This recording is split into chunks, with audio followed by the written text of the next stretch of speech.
அல்லாஹ் ரப்புல் ஆலமீன் ஏன் மனிதர்களை சோதிக்கிறான்? ஒரு மனிதன் சோதிக்கப்பட்டால்தான் பலமுள்ளவனாக மாறுவான்.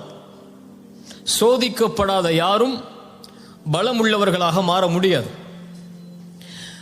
இந்த உலகத்திலே கிடைக்கக்கூடிய விலையுயர்ந்த உலோகங்களாக எதுவாக இருக்கலாம், அவற்றை உருவாக்குவதற்கு பல சிரமங்கள் தேவை. அது பல வடிவ மாற்றங்களுக்கு உட்படுத்தப்பட வேண்டும். அப்படியா இல்லையா? அந்த வடிவ மாற்றங்களுக்கு உட்படுத்தப்பட்டால் தான் அது உயர்தர நிலைக்கு வர முடியும். தங்கமாக இருக்கலாம், வைடூரியமாக இருக்கலாம், எதுவாக இருந்தாலும் சரி. அதுபோல்தான் மனிதன் இந்த உலக வாழ்க்கையில் வெற்றியை சுவைக்க வேண்டுமென்றால் அவன் சோதிக்கப்பட வேண்டும். தோல்விகளையும் விமர்சனங்களையும் அல்லது புறக்கணிக்கப்படக்கூடிய நிலைமைகளையும் சந்திக்காமல் இந்த உலகத்தில் யாரும் வெற்றியை அனுபவிக்க முடியாது. இந்த உலக வாழ்விலும் சரி, மறுமையிலும் சரி. சோதனைக்கு உள்ளாக்கப்பட்டால்தான் வெற்றி கிடைக்கும். தோல்வியை சந்தித்தால்தான் ஒரு வெற்றியை சுவைக்க முடியும். தோல்வியை சந்திக்காத வெற்றியாக இந்த உலகத்திலும் நாளை மறுமையிலும் கணக்கிடப்படாது. அல்லாஹ் ரப்புல் ஆலமீன் சூரத்துல் அன்கபூத்துடைய 1வது 2வது 3வது வசனத்தில் அல்லாஹ் அதை தெளிவுபடுத்துகிறான். அலிஃப் லாம் மீம் அர்த்தத்தை அல்லாஹ் அறிந்தவன். ஹஸிபன் நாசு அய்யுத்ரகு அய்யகூலு ஆமன்னா வஹும் லா யுஃப்தனூன். லா இலாஹ இல்லல்லாஹ் என்று நீங்கள் கூறிவிட்டால், நீங்கள் முஸ்லிம்களாக மாறிவிட்டால், இறைவனுக்கு நெருக்கமானவர்களாக மாறிவிட்டால் அல்லாஹ் உங்களை சோதிக்காமல் விட்டு விடுவான் என்று எண்ணிக்கொண்டீர்களா? வலகத் ஃபதன்னா, இறைவன் சோதித்திருக்கிறான் உங்களுக்கு முன்னால் உள்ள சமூகத்தையும். ஃபலயஅலமன்னல்லாஹு அல்லதீன ஸதகு வலயஅலமன்னல் காதிபீன். ஏன் இந்த சோதனை? அந்த சோதித்து யார் வெற்றி பெறுபவர்கள், யார் உண்மையாளர்கள், அதில் யார் தோற்று பொய்யர்களாக மாறுபவர்கள் என்பதை இறைவன் பிரித்தறிந்துதான் உங்கள் ஈமானை இறைவன் அங்கீகரிப்பான். புரியுதா? யாராக இருந்தாலும் சரி, அவர்கள் இந்த உலகத்திலேயே உயர்ந்த நபிமார்களாக இருந்தாலும் சரி, அல்லது ஈமானில் கடைசி தரமுடையவனாக இருந்தாலும் சரி, இறைவனையே மறுக்கக்கூடியவனாக இருந்தாலும் சரி, எல்லோர்களுக்கும் இந்த சோதனை என்பது பொதுவானது. பாவிகளை, இறைவனுக்கு மாறு செய்பவர்களை மட்டும்தான் இறைவன் சோதிப்பான் என்றால் நபிமார்கள் இறைவனால் சோதிக்கப்பட்டிருக்க மாட்டார்கள். மேயா இல்லையா?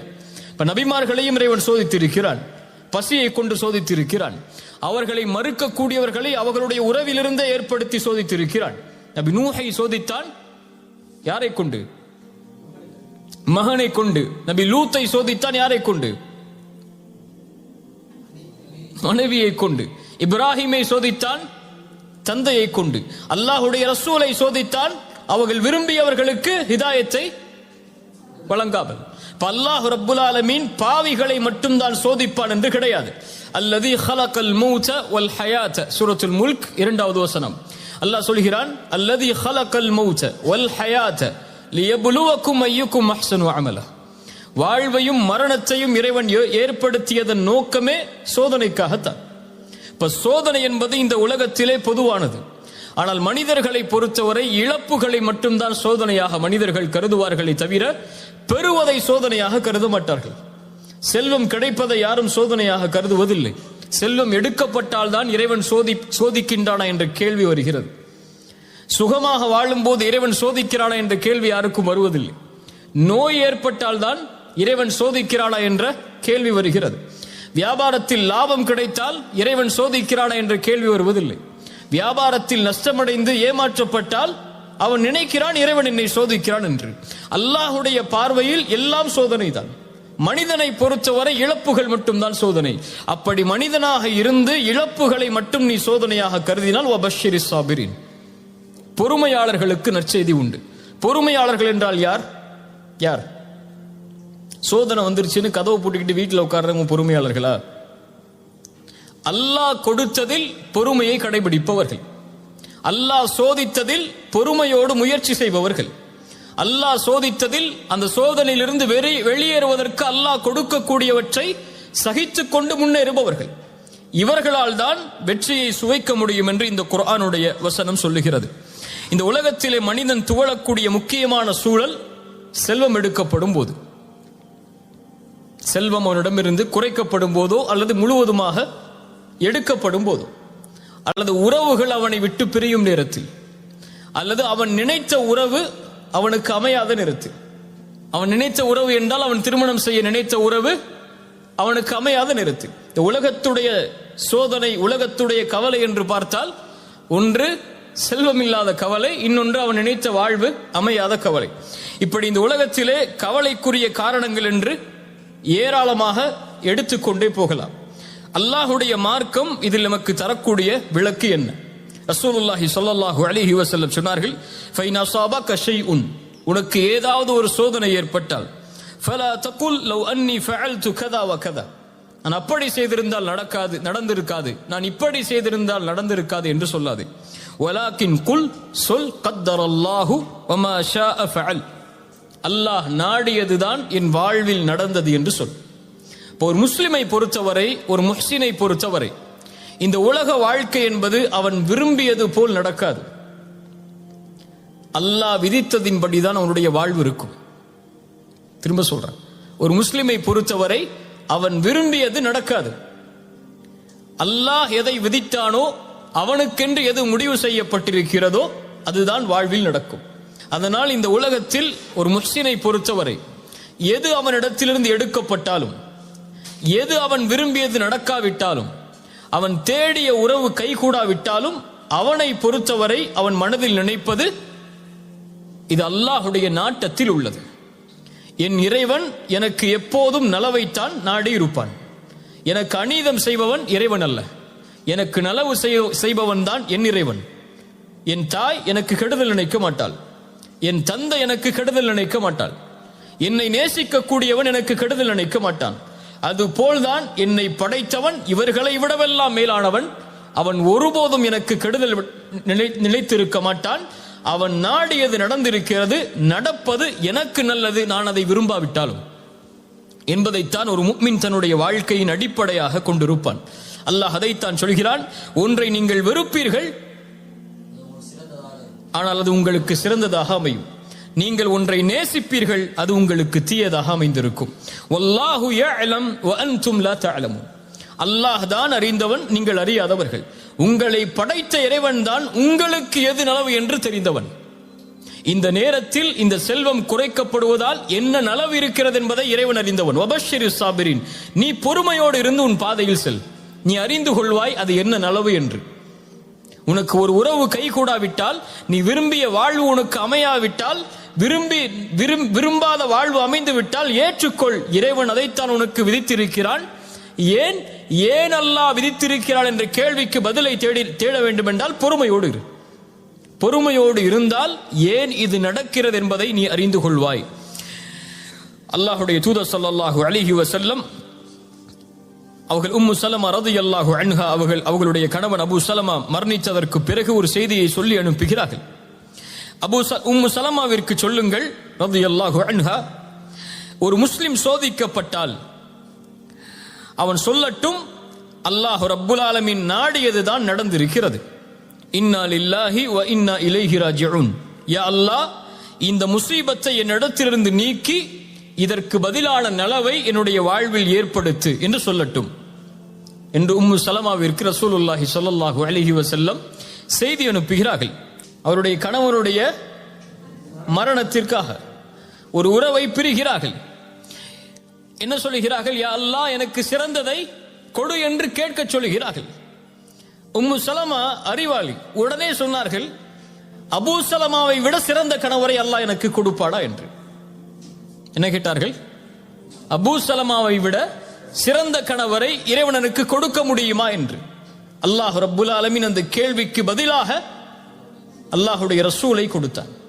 ரசூலை விட அபூ சலமா பெரியவர் அல்ல, சிறந்தவராக இருக்கவும் முடியாது. ரசூலுல்லாஹி ஸல்லல்லாஹு அலைஹி வஸல்லம் அவர்களை அல்லாஹ் ரப்புல் ஆலமீன் திருமணம் முடித்து கொடுத்தான். இந்த உலக வாழ்வு இப்படித்தான்.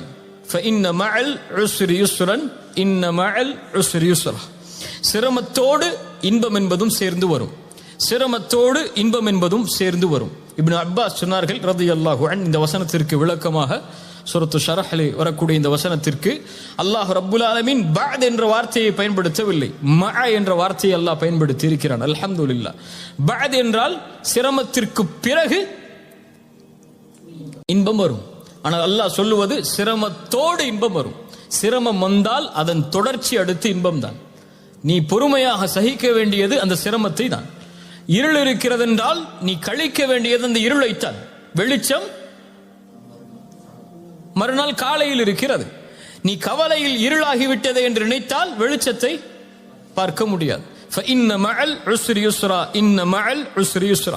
இதைத்தான் அல்லாஹ் ரப்புல் ஆலமீன் நபிமார்களுக்கும் பாடமாக புகட்டினான்.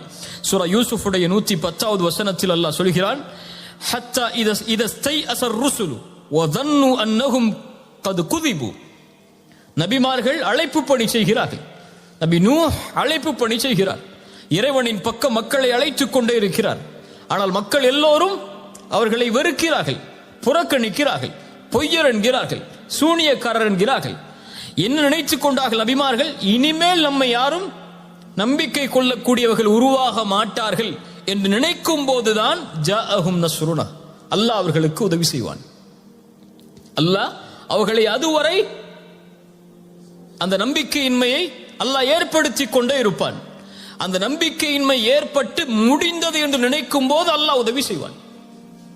ஜாஅஹும் நஸ்ருனா. அதனால் அல்லாஹ் ரப்புல் ஆலமீன் ஒரு முஃமினுக்கு சொல்லக்கூடியது, செல்னி சோதனை வந்தால் துவண்டு உட்காராது, சிரமம் வந்தால் உன்னை அழித்துக் கொள்ளாது. ஏன்? ஒரு முஹ்சின் அப்படி இருக்க மாட்டான்.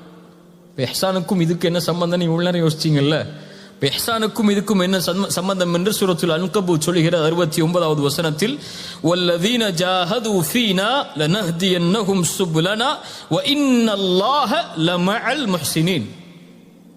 சூரத்துல் அன்கபூத் 69வது வசனம். வல்லதீன ஜாஹது ஃபீனா, எம்முடைய பாதையில் யார் முயற்சி செய்கிறார்களோ, வரக்கூடிய சோதனைகளில், வரக்கூடிய சிரமங்களில், வரக்கூடிய இழப்புகளில் யார் எம்முடைய பாதையில், அதாவது அல்லாஹ்விற்காக, அல்லாஹ்வை நோக்கமாக கொண்டு, அல்லாஹ்வை மனதில் நிறுத்தி யார் முயற்சி செய்கிறார்களோ, நிச்சயமாக நாம் அவர்களின் பாதையை திறந்து வைத்தே தீருவோம். லனஹ்தியன்னஹும் சுபுலனா. ஏன்? வ இன்னல்லாஹ லமஅல் முஹ்சினீன். இப்படி போராடக்கூடிய, இப்படி சிரமங்களை எதிர்த்து நிற்கக்கூடிய, இப்படி சோதனையின் போது முயற்சி செய்யக்கூடிய இந்த முஹ்சின்களோடு அல்லாஹ் இருக்கிறான். இப்ப சோதனைகளில் போராடுபவன் முஹ்சின், சோதனைகளை எதிர்கொள்பவன் முஹ்சின், சோதனையில் வெற்றி காண்பதற்காக முயற்சி செய்பவன் முஹ்சின். அவன் மனதிலே நினைப்பது அல்லாஹ்வுடைய நாட்டம் நடந்திருக்கிறது. ஒவ்வொன்றிற்கும் ஒரு காலம் உண்டு. அந்த காலம் வரும் வரை அவன் காத்திருந்துதான் ஆக வேண்டும். இதுதான் உலகம் சொல்லக்கூடிய பாடம். ஒரு மரம் மரமாக வேண்டுமென்றால் அதற்கென்று ஒரு காலம் இருக்கிறது. ஒரு கட்டிடம் கட்டிடமாக உருவாக வேண்டுமென்றால் அதற்கென்று ஒரு காலம் இருக்கிறது. இந்த உலகத்திலே ஒவ்வொன்றுக்கும் ஒரு காலம் இருக்கிறது. அந்த காலம் வரும் வரை பொறுமையோடு இருந்து முயற்சி செய்பவர்கள் வெற்றி பெறுவார்கள். இன்றே நடக்க வேண்டும் என்று நினைப்பவர்கள் கவலையையும் துன்பத்தையும் தன்னுடைய வாழ்வில் இணைத்துக் கொண்டே நகர்ந்து கொண்டிருப்பார்கள். காலம் வரும் வரை முயற்சியை கைவிடாமல் யார் முயற்சி செய்கிறார்களோ அவர்களுக்கு அல்லாஹ் ரப்புல் ஆலமீன் உதவி செய்து கொண்டே இருப்பான். மனிதனாக பிறந்தவன் முயற்சி செய்து கொண்டே இருப்பான். துவண்டு உட்காருவது மனிதனுடைய குணம் அல்ல. அவனுக்கு முடியும் வரை அவன் போராடி கொண்டே இருப்பான். அவனுடைய காலம் வரும் வரை அவன் காத்து கொண்டே இருப்பான். சிலருக்கு 25 வயசுல அவங்களுடைய வாழ்க்கை அமைஞ்சிருக்கும். சிலருக்கு 30 வயசுல தான் அமையும்னா 30 வயசு வரை அவன் காத்திருந்துதான் ஆகணும். அப்படியா இல்லையா? 40 வயசுல தான் அமையும்னா 40 வயசு வரைக்கும் காத்திருந்துதான் ஆகணும். இப்ப காத்திருக்கக்கூடிய நேரத்தில் யார் அவசரப்பட்டு இன்று ஏன் எனக்கு அவனை போன்ற வாழ்க்கை இல்லை, இன்று ஏன் எனக்கு அவருடைய வாழ்வை போன்ற வாழ்க்கை இல்லை என்று நினைத்தால் அவன் என்ன ஆவான்? முயற்சி செய்ய மாட்டான், துவண்டு உட்கார்ந்து விடுவான். ரசூலுல்லாஹி ஸல்லல்லாஹு அலைஹி வஸல்லம் மக்காவுடைய வெற்றிக்கு செல்கிறார்கள். மக்காவுடைய வெற்றிக்கு ரசூலுல்லாஹி ஸல்லல்லாஹு அலைஹி வஸல்லம் செல்லுவதற்கு எத்தனை ஆண்டுகளாய் ஆனது? ரசூலுல்லாஹி ஸல்லல்லாஹு அலைஹி வஸல்லமுடைய 11 வருஷ மக்காவுடைய வாழ்க்கை, அதன் பிறகு நடந்த மதீனாவுடைய வாழ்க்கை, அத்துணை ஆண்டுகள் தேவைப்பட்டது மக்காவுடைய வெற்றிக்கு. ஒரு நபிக்கு அல்லாஹ் மக்காவிலேயே வெற்றியை கொடுத்திருக்கலாம், மதீனாவிற்கு அழைத்து செல்லாமல். ஏன் மதீனாவிற்கு அழைத்து செல்ல வேண்டும்? ஏன் அத்துணை போர்க்களங்களை சந்திக்க வேண்டும்? ஏன் அத்துணை இழப்புகளை அல்லாஹ்வுடைய தூதர் சந்திக்க வேண்டும்? இப்போ ஒரு வெற்றி என்பது இழப்புகளுக்கும் சோதனைகளுக்கும் பிரச்சனைகளுக்கும் விமர்சனங்களுக்கும் புறக்கணிக்கப்படுவதற்கு பிறகுதான் நடக்கும் என்பதை நபிக்கு அல்லாஹ் உணர்த்தும் போது நாம் யார்?